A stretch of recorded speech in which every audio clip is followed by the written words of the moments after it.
น้ำมันขาดแคลนคุยกับแฟนก็ต้องดับไฟถึงตอนดับไฟมีอะไรแล้วก็จะไฟแล้วก็อีกเข้าไปอีกนิดชีดเข้าไปอีกหน่อยอารมณ์ดีมีความสุขน้ำมันแพงบ่จำเป็นฮอกกะสิบ่ไปหาหลอกกะหาวิธีเข้าสวนยางเดียวมื้อนี้สิพามาเบิ่งพ่อใหญ่สะป่าเพราะว่าน้ำเริ่มแห้งตรงนี้ก็เอิ้นว่าบุงยามฝนก็คือน้ำสิท่วมตรงนี้เลยแต่หนานี่ก็คือหนาแรงน้ำก็เริ่มขอน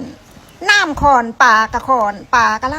ลายเพราะว่าเป็นป่าธรรมชาติขึ้นมาจากน้ำกำแต่ว่ามือนี้รู้สึกว่ามีแต่ป่ากระเดิดหรือว่าป่ากระดีอาจสิเอิญบอกคือกันหรือคือกันพ่อใหญ่ก็เป็นคนสะข่อยก็เป็นคนเก็บเจ้าชาบูกับเจ้าดอลลาร์ก็มาเป็นกำลังใจธรรมชาติอยู่สวนข่อยก็อุดมสมบูรณ์ย้ำป่าก็ได้กินป่าย้ำหน่อไม้ได้กินหน่อไม้ย้ำเห็ดได้กินเห็ดย้ำแมงใหม่แมงตอกก็ได้กินแมงใหม่แมงตอกได้กินอาหารการกินตามฤดูกาลพ่อใหญ่ก็เป็นคนลงมือสะส่วนข่อยก็เป็นคนเก็บ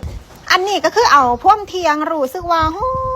อนเป็นพิเศษข่อยสิบ่เป็นล่มบ่เนาะมาหอนมาเอาเถอะเนาะที่แรกพ่อใหญ่แล้วก็ทางสีมา2ถังน้อยๆแล้วว่าปลาสิบ่หลายปลานี่แล้วก็เลยบอกข่อยว่ายายไปเอาถังใส่น้ำมาใส่เพราะว่าปลามันหลายมันบ่พอแล้วที่นี่ข่อยมาเส้นตื่นเถอะเนาะน้ำแห้งปลากระเบิงเอาพี่น้องที่นี่ข่อยก็แลนตะหน่อยไปเอาถังน้ำมาพ่อใหญ่เอาถังมาให้แล้วพ่อใหญ่เก็บเลยเบิ้งเอาพี่น้องปลามาโพดเท่โพดว่าปลาบัดที่นี่ก็พากันเก็บใส่ถังมาพ่อใหญ่ก็สุกล่อเท่าไหร่ตอนนี้ก็คือรวดรัดตัดตอนสิเอาปลามาคั่วอันนี้ก็คือทั้งขี้ต้มทั้งปลาเบิ้งเอาพี่น้องเกือบเต็มถังไงที่นี่ก็มามองที่สิเตรียมล่างยายไปคนเอาฮดน้ำใส่เด้อพ่อใหญ่สิเป็นคนโอ้ยพี่เสียงพ่อใหญ่ต้องเสียงไงเอายายเป็นคนฮดน้ำพ่อใหญ่จะเป็นคนล่างเองเดี๋ยวยายก็เป็นคนคั่วคอยก็เลยบอกว่าในก้านพ่อใหญ่ปากอะไร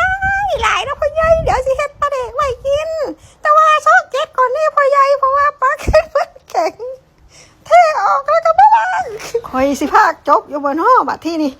นี้ก็เลยมาล้างพี่น้องรู้สึกว่าปลาเป็นตัวงามสวยอยู่พี่น้องให้นี่มีตะปลากระเดิดที่นี่คอยกะสิมานั่งซอกเก็บแล้วก็ใส่อันคุ้ยบัดนี้แต่ว่าคอยรู้สึกว่าคอยเมื่อยคอยเฮ็ดปลาบ่แล้ว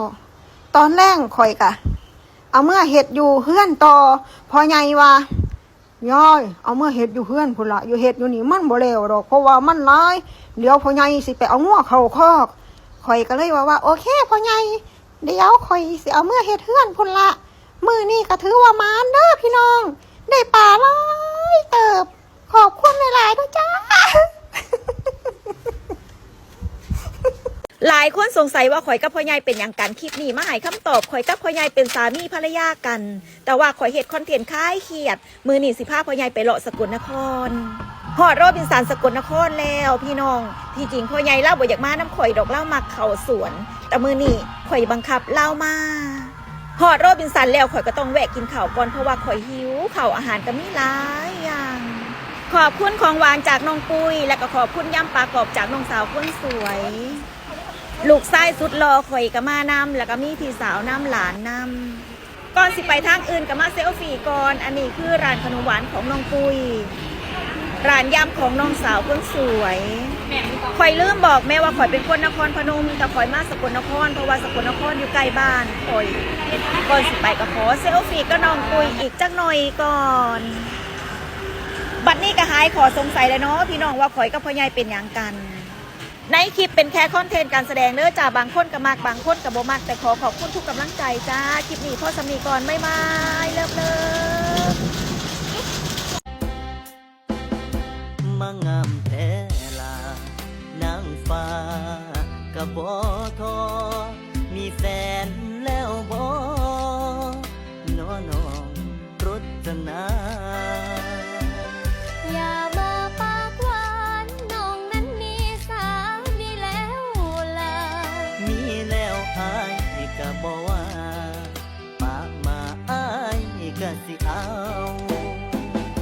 ว้าวจังสิดูถูกศักดิ์ศรีน้องเกินไป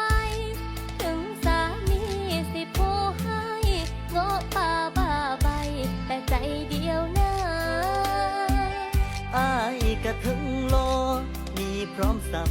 ทรัพย์สินเงิน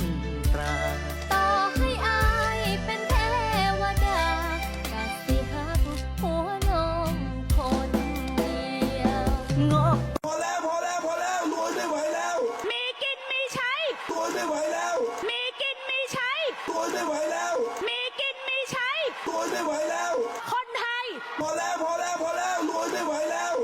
รวยไม่ไหวแล้วไม่มีที่เก็บตังค์แล้ว มีเกียรติมีศักดิ์ศรีไปพร้อมๆกันค่ะ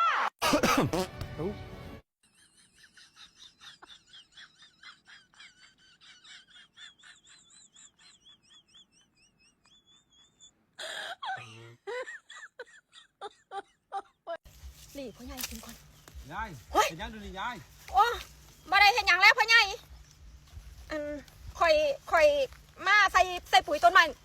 ต้นไม้พ่อใหญ่สิไปใส่ เพราะยังว่าสิไปเอางัวเขาคอกนี่ยาย โอ้ตีพ่อใหญ่นึกว่าสิมากินข้าวน้ำเนาะ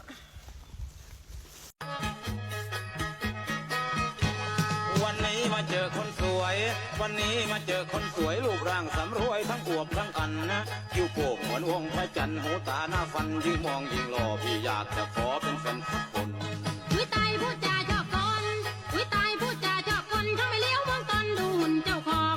ดูแก่กว่าฉันเป็นกองตามแต่ฉันเลี้ยวมองมันคนละรุ่นมันคนละหุ่นให้เลิกคิดเสียที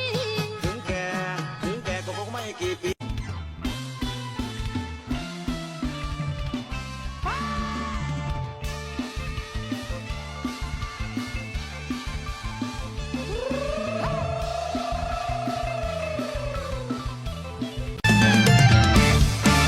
ยืมปากได้ไหมจะเอาไปกินขี่ขันมีปากแล้วเอาจังสีเอาไปกินขี่ดีกว่าอีกควายผู้ผิดทุกอย่างอันใดก็สร้างว่าบ่เห็นด้วย อันนั้นบ่ดี อันนี้บ่สวย ผลงานเพลงนี้ตามหาไอ้สมใจ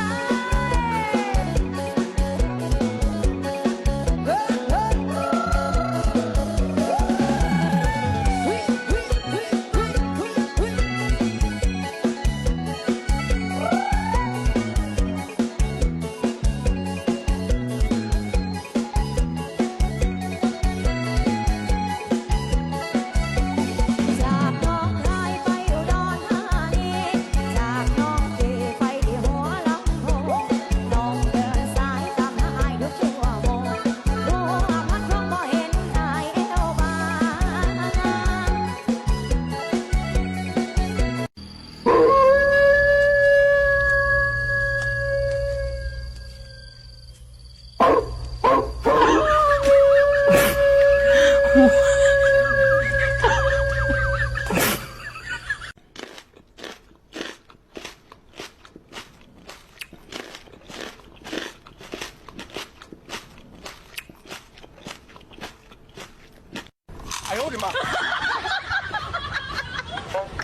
เหนื่อยเกินไปใช่ไหม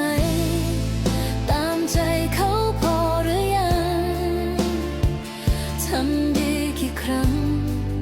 เขาเห็นค่ากันบ้างไหมเหนื่อยจน ฟังเด้อพี่น้อง อย่าไปเถียงกับคนที่ขาดวุฒิภาวะทางอารมณ์เด็ดขาดพี่น้องเป็นยังไงถึงเฮาเถียงไปกับบุมิวันสนะ เพราะคนพวกนี้จะหลงตัวเอง คิดว่าตัวเองถูกเสมอ คิดว่าคนอื่นผิดเสมอ ไม่เคยโทษตัวเองเมื่อเกิดปัญหา เห็นแก่ได้เห็นแก่ตัว ขาดความรับผิดชอบไม่มีความรับผิดชอบใด ๆ ทั้งสิ้น คือคนที่ขาดวุฒิภาวะทางอารมณ์เพราะว่าหัวซันหัวค้อนหัวงอกหัวขาวกะยาสิบ่เอาเหตุผลมาคุยอีใส่อารมณ์เหนือเหตุผล อันนี้แหละพี่น้องคือคนที่ขาดวุฒิภาวะทางอารมณ์ อย่าไปคุยให้เสียเวลา อย่าไปเถียงให้เสียเวลาพี่น้องคิดเสียว่า อย่าเอาพิมพ์เสนไปแลกกับเกลือ มันไม่มีประโยชน์พี่น้องอิลีเห็นว่าย้ายเถ่าก็อยากให้รอแต่วันผู้สูงอายุหลาย วันวาเลนไทน์ก็ให้ย้ายใดมีแห้งน้ำเนจักดอกสองดอก